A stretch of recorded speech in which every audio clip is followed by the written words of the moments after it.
He quickly silenced it, but a few seconds later it rang again, and he turned it off yet again. "It's not her?" asked Nadia.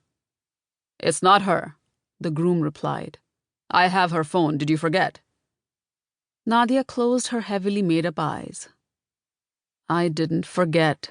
I didn't know you had it. How could I forget something I didn't know?" She paused. "What are we going to do?" Then she repeated her question more quietly, as if trying not to wake someone. "What are we going to do?"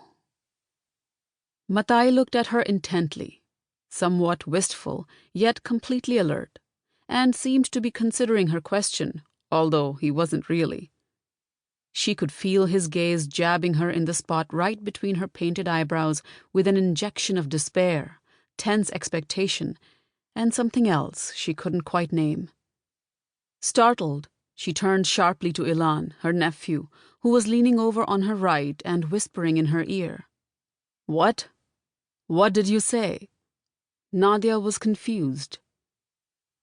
"I corrected you. I said, 'God, what are we going to do?' That's what I said. You should have said, 'God, what are we going to do?'" Ilan displayed his ugliest sneer, intentionally exaggerated, then went back to covetously playing with Nadia's 6 gold bracelets. He rolled them up and down her arm, counted them over and over again, pulled them almost up to her elbow, then dropped them back down, one by one, to her wrist. "What does God have to do with it?" Nadia pulled her arm away impatiently. "Why would you bring God into this?" "It's true. God forgets no one. Allah ma bin sakhad, like they say," the grandmother announced with contemplative satisfaction, rocking slightly from side to side on the stool to stretch her buttocks. Nadia put her hands over her eyes. "I can't take her. I can't. Explain to her what's happening," she murmured at Ilan without looking at him, and leaned her back against the wall. Ilan wiped his dry hands on his pants, moved closer to the grandmother's stool, knelt down before her with his eyes straight across from hers, cupped her milky cheeks in his hands, and held her head right in front of his own, so that she could watch his lips move.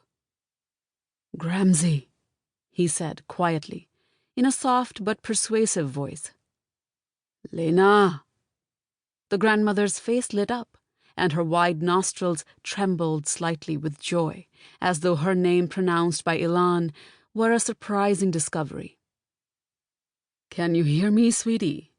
he asked with a grave look. She nodded vigorously. "It's Margie. Margie. She's not getting married in the end," he explained. "Why not?" the grandmother asked, as a look of confusion and dread spread over her face. "Why isn't she getting married?" Ilan replied slowly, accentuating every syllable. "She doesn't want to. She said she doesn't want to get married." "Ever?" the grandmother inquired. "She doesn't ever want to get married." Ilan reached out, stroked her hair, and tucked a long strand behind her ear.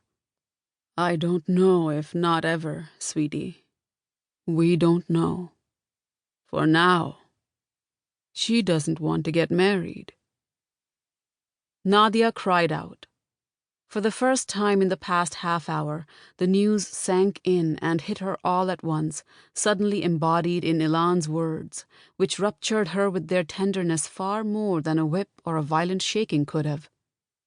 Her neck was bent forward, and the skin was flushed.